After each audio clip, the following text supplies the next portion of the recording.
Ta-da. Okay. Is this loud enough for everyone? Shall I speak as loudly as I can? A little lower, a little quieter. Okay. We'll get there in the middle somehow. Hi there. My name is Miko Cleland. I've come quite a long way to talk to you about British records. I'm a family historian first and foremost, and I work for Findmypast. I'm going to tell you about British census records today. A little bit of a potted history. We're doing many talks today. I think a little later I'll be talking about parish records if you're interested, and you can find everything on that schedule just over there at that front desk. I'm going to start with some history, and we're going to talk about what censuses are, so we can then try and understand what we're looking at when we get hold of them. A census is basically just a recorded count of a population wherever they are on any specific date. Census records, they're used in many ways. Sometimes they're used for taxation, statistics, military service, politics, but everywhere around the world there are forms of census. Most of the modern censuses we use for family history tend to be covered by privacy laws, and so that may mean that there's a little bit of a delay. In Britain it's 100 years, in America it's 72 years, where we can't get hold of those records until the people in there, because they contain personal information, have perhaps passed away. Some of the best records from family history are censuses. They have such rich detail. They're like a snapshot of history and of life. And so they can really, really help us to tell what our family was doing. The word comes from censere, which is Latin and it means estimation. The Romans used these all the way back to the 6th century BC. They listed citizens and property for all the things the Romans usually do, to take money from people and to put people in the army. And so censuses really haven't changed so much. The earliest census records we can find, they're about 6,000 years old, and they come from ancient Egypt and Babylon. And then all censuses really cover the things that these governments found most interesting and important. So in this case they listed livestock, butter, honey, milk, wool and vegetables that were kept by all of these people who lived in ancient Egypt. So very, very interesting. But the earliest surviving census that we can really make use of for genealogy is actually from China. It's about 2,000 years old, and it's still considered to be relatively accurate, so it can be used. If you can get your ancestors back down that far, if you have Chinese descendants, then you can still use this. And so this is the first British census. You may not recognise it, it's quite a rare thing. It's like this. There's a description. Casella Lowland has 430 houses, 2 7-benchers, every 20 houses in a sea expedition. It doesn't make too much sense, I guess, to us here as we are. This is from a kingdom called Dalriada, which is in the northwest of Scotland, and this determines how many ships each landowner had to provide in the case of any kind of battle or raid, and so this was a very early census-style document. The next real big census, and the most useful really that we can start using for family history, is the Domesday Book. You might have heard of that. It was taken in 1086. William the Conqueror had taken over England, and he wanted to know about his new kingdom. He wanted to know basically how much money he could make from it. So he made this book. It was written in Latin, and so local terms were only used when there wasn't a Latin equivalent. It's named after the Book of Judgment, which is a Doomsday Book, because any decision in there was unalterable. There was no appeal. That is exactly as things are. Anyone who worked on any land in these books is not mentioned. Only those who own land and those tenants who lease the land from the major landholders. It's still quite accurate, and it might be one of the earliest documents we can use for English genealogy to find our ancestors and our ancestors' names. So those are the early records that kind of show you what these things do. But now let's look at our own censuses and try and understand where they fit. The modern British census, of course, is very different from these early records. It was first taken in 1801, and every 10 years after that it was taken. With the exception of 1841, there was a war people were a little busy with, and then in 1920 it wasn't taken in Ireland and Northern Ireland either. It was taken for 12 different reasons, but there were 2 very important reasons that were the most important. The first, there was a man named Robert Malthus who had an idea that we were breeding so quickly that we would overpopulate the earth and we would all die. And so that scared the government a little bit, so they wanted to know exactly how the population was growing, so they wanted to make a note. And then also we were in the middle of the Napoleonic Wars, and the government wanted to know how many active fit men they had, so they knew how many men they could throw at Napoleon Bonaparte so they could win the final victory. The first 4 censuses, because of this, were mainly just head counts. They didn't really have much personal information. And as we get later, we see more detail, and these questions differ as we go from year to year.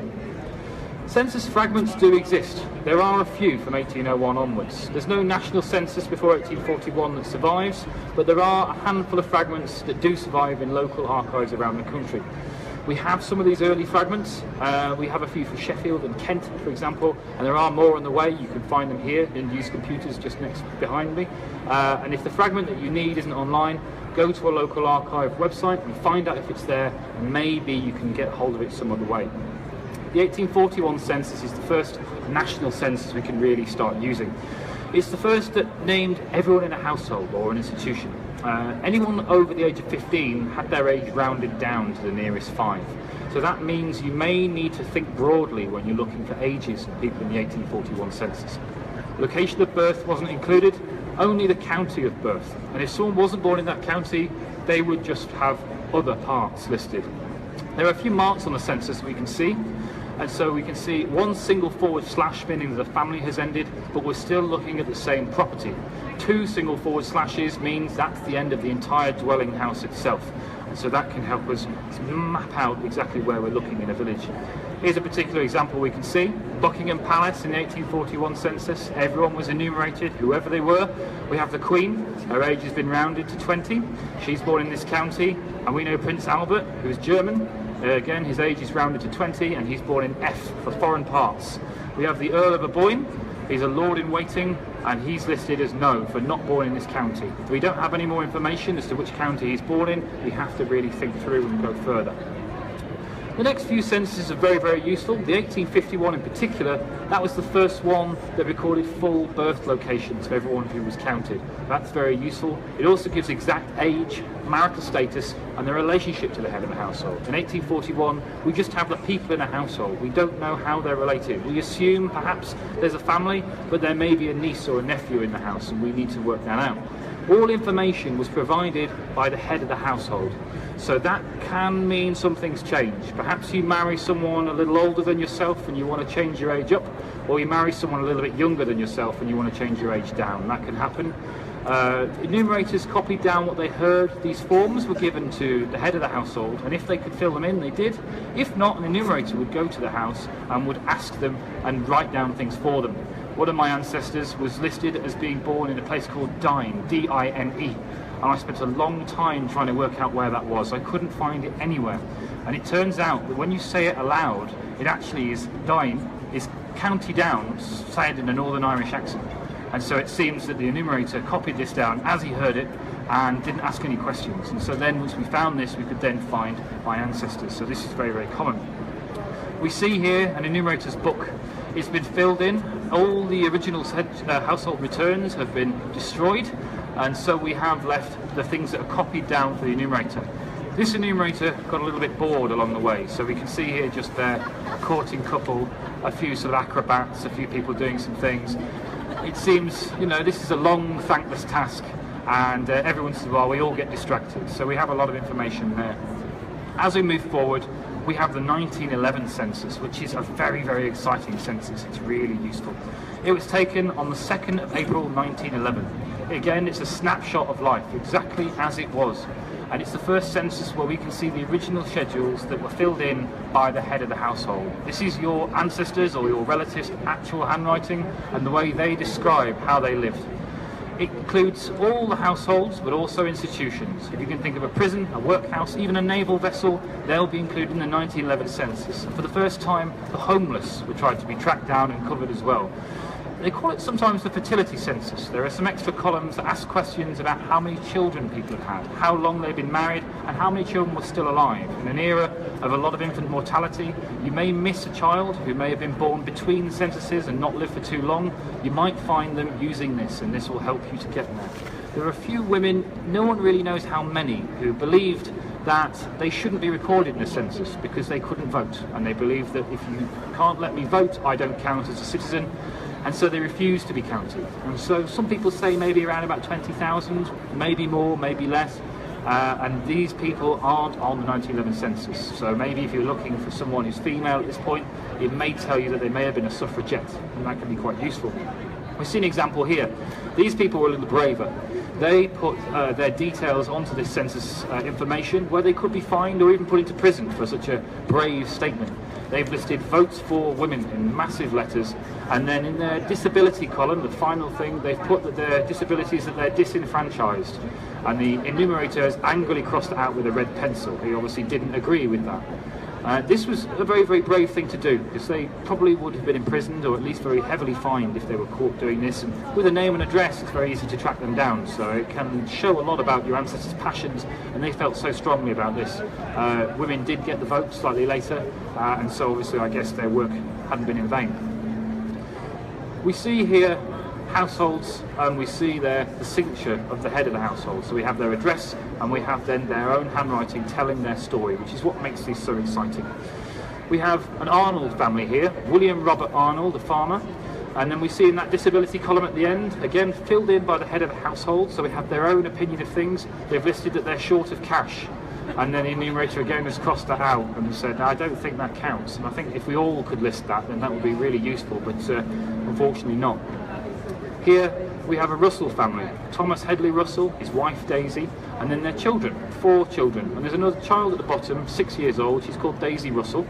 And then there's another border in the house, just a little bit lower down, written in pencil. The enumerator hasn't crossed this out so aggressively now, so I guess maybe he had a bit of a heart. His name is Teddy Bear, so he's 6 months old. He's born in Germany, as all bears tend to be, and his occupation is pleasing Daisy. So I don't know if Daisy insisted that Teddy Bear was included on the census, or if Thomas Russell decided to get Daisy involved in the census night. But it shows a bit of character and a bit of colour of this family, and it really warms your heart to see this kind of thing. And these are by no means unique. The census shows that wonderful character. We see a family there, John Belton, you can see what's coming. There's a normal sort of family, and then at the bottom there's another servant called Peter Tabby. He's 6 months old, his nationality is Persian, and his occupation is Mouser. The enumerator has put perhaps one of the first sad faces in history and listed and said this is a cat. So again, Peter Tabby's long gone, but we have a bit of history, and we can see that the family loved Peter so much they wanted him to be part of the family, and he's been recorded forever. So over a century later, Peter still lives on. I don't know if you want to add him to the family tree. It would make things a little difficult when you're trying to show things, but there we have it, and we have that information. Maybe you haven't got a drawing of your ancestor, or a picture, a photograph. So Sarah Widdowson drew a picture of her son James, just in case we didn't know what he looked like and we could find him. And so I don't know if you want to use that as a profile picture on your family tree. I don't know how accurate it is. I mean, obviously art is not her occupation, but it can be quite useful, and it's quite interesting to see. There are supplementary pages on the 1911 census. You might have used it, and these are available on Findmypast. They're quite easy to find, and they give us a lot of extra detail. They don't exist for naval vessels and for military establishments overseas, but they can be very useful indeed. So you can see in the bottom right corner a little tab that says related images, and this shows us everything we need. So we see the original household schedule, we see the cover, we see the address, and we see the detail from the enumerator's summary book. So this will tell us a little more about the town or the area that the enumerator was covering in his walk, which is when he collected these census records. So here we have the cover. It tells us the number of people in the area, it tells us a little bit more information. Then we have the address. So again, we can see number of houses, number of properties, number of people. And we have a summary list, which is sort of like the sort of things we see for earlier censuses. We have this included. There's a long description which tells you where the enumerator collected these books from, and a little bit more about the area. That can really help as well, and can really sort of show us more about how that area was in life. And then we have some totals, which is basically the sort of maths that the enumerator's been doing to add things together and create their statistical analysis. And that can again help us to understand the area, see how large the area was and how it fit into a larger, grander scale. After 1911, things get a little bit more complicated, and we have to think laterally. I guess in the States you're looking for third and fourth cousins going forward, or maybe you're a late arrival and you still have some ancestors. The 1921 census was taken on the 19th of June 1921, but it won't come to us until 100 years has expired, so we won't get to see it until the 1st of January 2022. The 1931 census, it only covers England, Scotland and Wales. Ireland had left us by then. but it was destroyed on 19th of December 1942. It wasn't as a result of enemy action, it was an accident. It was stored in the furniture warehouse, an errant spark set the whole thing ablaze, and then everything was swept away before anyone had a chance to inspect the remains. So there is nothing for the 1931 census for England and Wales. In Scotland it was stored in a separate place, so it does still exist. We still have that 100 years to wait though, and that means 2031 is when things will start to become available. The 1941 census wasn't taken, we have World War II, and the 1951 census again, we have a 100-year wait before we can use them. And that brings us to something we have exclusively, which is very, very useful, the 1939 register. They call it the Wartime Doomsday Book. It's a register of all of the civilians in England and Wales, and it was used for a few things, identity cards and rationing. They tried to do the same sort of thing in the First World War, and they made a very similar register, but it didn't go very well because everyone knew it was tied to conscription, and people realised if you filled this in, there's a great chance someone's going to knock on the door and send you to France or Belgium, and many people didn't want that. So the government gave up after a while and they destroyed the forms. However, in this, the government realised this was going to be a hard sell, so they decided to tie it to rationing. And so that means if you didn't fill in this form, you didn't get anything to eat, and that means it's very, very urgent to make sure this is completely filled in. It means it's very complete as well. And it was used as a living document, which makes this unique. I've never seen any record like this anywhere in family history. All the way until 1991, we updated this with details of deaths and marriages of all the people concerned. The National Health Service was founded in 1948, and we used this as the basis for all of the documents that we use. Your register number became your national health number, and every time you went to the doctors or to hospital, you would use that same registration number, and they would record the events in this book. So when you died, or if you married and your name changed, it would be in here as well. So we can see details of the future, as well as a snapshot of history. Here we have an example you might recognise again. I like this place, Buckingham Palace. We see the number on the schedule, we see the number of people in each household, we see full names, which we don't see that often, sometimes middle initial, often middle name. Top two people, a little bit of a special allowance. They have special names, Her Majesty the King, His Majesty the King, Her Majesty the Queen. We have their gender, we have their date of birth. There are corrections in green, which are done later, so we have an amendment, and we see that someone maybe lost their job, they might have even lost their head, they miscopied the Queen Mother's date of birth. She's not born on the 24th of August, she's born on the 4th. We have occupations, which are in a lot of detail, and that's to make sure that those who were conscripted weren't working in key professions that we had to keep at the home front to make sure that the country could keep moving. And then we have a final column, which is anything relating to the war effort. So these are perhaps people in the Women's Fire Service, or people who are air raid wardens, people who were involved in keeping the country going during war, anything related to wartime. And that is not transcribed, so that's always a reason to look at the record itself and find out more information. It's a huge resource. I'm going to now run through a few other census records from Britain that might help you that go from elsewhere. So Scotland has a few different census record types. The census itself was run identically to the British census itself from 1801 to 1851, but then from 1861 it became a Scottish census. So it was very similar, but it asked other questions. So they asked if people could speak Gaelic, English or both, and we see as time progresses Gaelic declines, and we can see in different areas like the Highlands and Islands the use of Gaelic. And then the 1911 schedules that we have in England and Wales don't exist for Scotland. They were destroyed. So we only have those books as we see in 1901 backwards for Scotland. In Ireland, things are a little more difficult. In 1922 there was a fire in the Four Courts of Dublin, and we lost many census records. First attempt to take a census was 1813, but they gave up. It didn't really work very well. So the first Irish census was 1821. Usually Ireland is a sort of test bed for anything the British government wants to do. They test it in Ireland and see how it works. In Ireland here, it seems it was the other way around. Censuses were taken every single decade, just like Britain, until 1911. There was no 1921 census because the War of Independence was in full swing. And then the next census is the 1926 census for Ireland, and again 100 years, so that's 2027, we can see that. Some censuses do survive. The 1821 to 1851 censuses were in this fire in 1922, and the 1861 and 1871 censuses were destroyed just after the census was taken. The government did that as a matter of policy. Very, very terrible.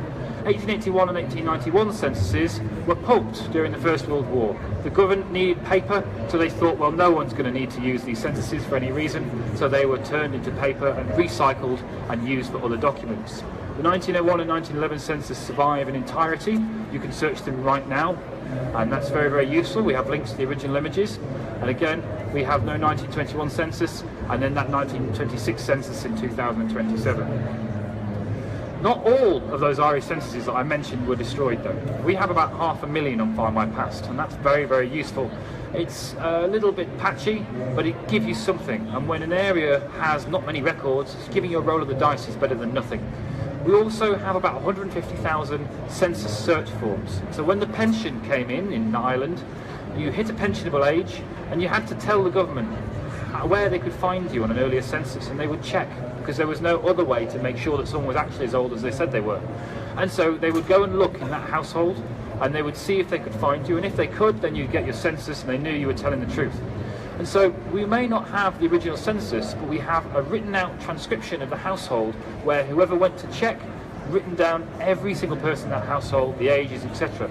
They're wonderful documents. The 1851 census tells you about people who are away from home and aren't in the family, are in that household on that night. Even if people move to America, for example. The Irish censuses are very, very rich, and they are very, very useful indeed. We have to think of other census substitutes as well though, because there aren't so many census records around. The big ones here, we have British valuation, land and estate court rentals, petty sessions records, pension applications, as I mentioned, and dog licenses, which are my favourite. So all of these are on Findmypast, and they're all available to use right now if you want to have a look. I'm going to start with the best, dog licenses. So almost everyone in Ireland was a farmer, and almost every Irish farmer had a dog. And so when they applied for a license for this dog, we have the name of the Irish farmer, we have where they lived, we have the breed of the dog, the size of the dog, the colour of the dog, and every once in a while we even have the name of the dog. So we have Juno, we have Captain, we have Saint. We have all of these wonderful names in this bit of colour. Most of the dogs are terriers, Irish setters, breeds you'd imagine, but I have found one Pomeranian, and I can only imagine them as an Irish sheepdog, leaping around the Irish hills, trying to chase these sheep all the way where they needed to be. It's really, really interesting and useful. Again, I don't know if you want to add them to the family tree, but if you can and if you want to, they are there, and there's another way to place your ancestors. Because this valuation is a tax record from Ireland, it tells you the name of an owner of land, it covers the whole of the country of Ireland. It took some time, so it can take quite a long time, and different eras as we went through we have recorded. And then it has the name of the tenant of this land. It's a little different in the sense that perhaps if your relative was living in a tenement, it would only list the name of the lead tenant, or perhaps even the person who answered the door. So if there's more than one family in a location, you'll only find one name. But other than that, it's really, really useful. And it's really helpful because it not only tells you the rent that people paid, it tells you the value of the land, and then it said as it covers all of Ireland, it can really help you. And we have maps for this. So we're the only place that has maps for British valuation. So not only can you look at this, if you look at the left-hand column, those numbers all correspond to an area on a map. And on Findmypast exclusively, you can look at this area's map, and then you can then find exactly the land that your ancestor inhabited and see how that works out. Perhaps they fell in love with their sweetheart who lived in the house behind them, and then you can see as the families live opposite, you can understand perhaps that romantic story. We have petty sessions registers. These are the Irish lower court. There are about 23 million of them, and in an island with a population of about 6 million, that's quite a lot.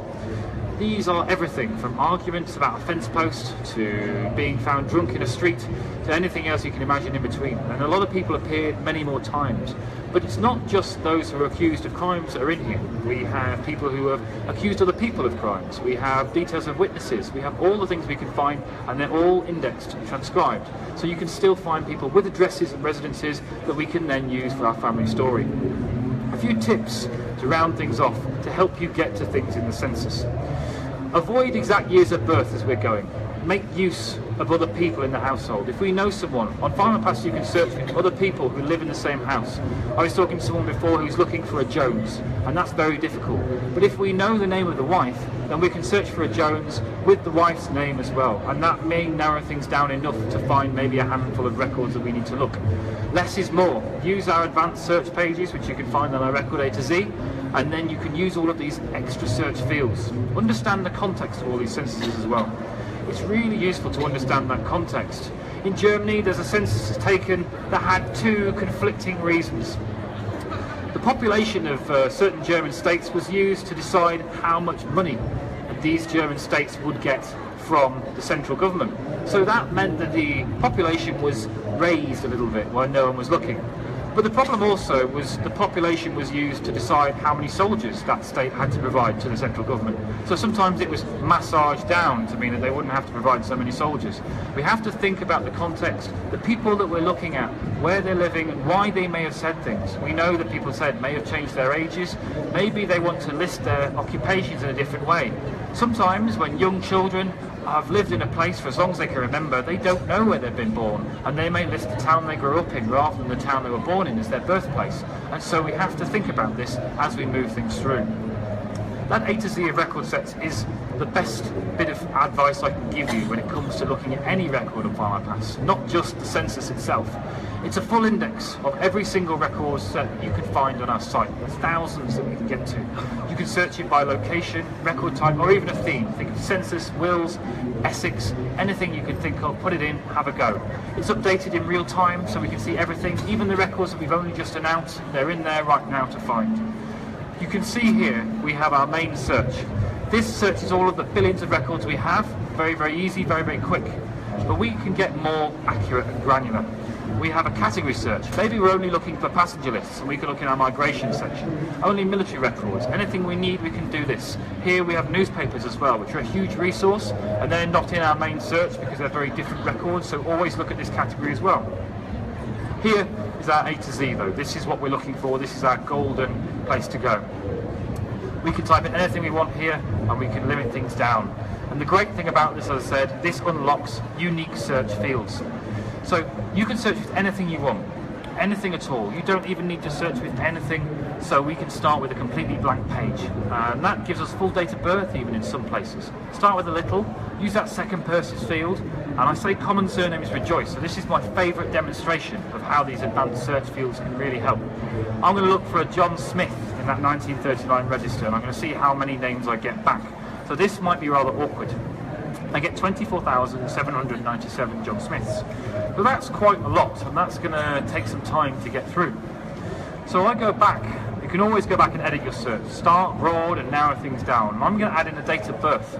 All the John Smiths born on 1864, 2nd of November, as we're using the British form of date here. And so here I have 1. So I've gone from 25,000 records to 1, just using a little bit of extra information, and these are the things that I can only use on this advanced search field. If I want to change things, perhaps I didn't find someone, I want to just use a birth month instead of a day, I can edit my search at any time. And there's the record, I see where he is, maybe that's the relative I'm looking for. We can search by address as well. Perhaps someone's disappeared. We can see who's living in a property on a census year, only on Findmypast and nowhere else. It's really useful when we can't find someone. In 1911 though, addresses were kind of a bit sketchy. It took some time for addresses to catch on. We didn't have zip codes or anything like that, and so it meant that the postman usually, or the mailman, usually knew where he was going because he lived in the area, and we don't have that skill. So we have to maybe use wildcards and just really sort of think about what we're looking at and do a bit of detective work. We can see here we have a toggle at the top of this search page for the 1911 census, person and address. And when we change to address, we have different fields which you can put in: a town, an area, or a street. Here I type in the name of a street that I know, where I lived in London for a while, and I see there's one street there with that name, Senrab Street. I can look at all the addresses, all of the houses on that street, and I can see who lived in my house. I can see who lived in the house that I know from the 1901 census, and I can go forwards and backwards and make sure that I haven't missed someone. If it's the same family, then I know that maybe my relative moved on and I know that the family's still there. If it's a completely different family, then I feel like maybe they've moved away and I need to look somewhere else. I can see there the transcript, and I can then look at the image by clicking View Image, and I see there's my census record. Street names change a lot, particularly in places like London, if you have relatives from London.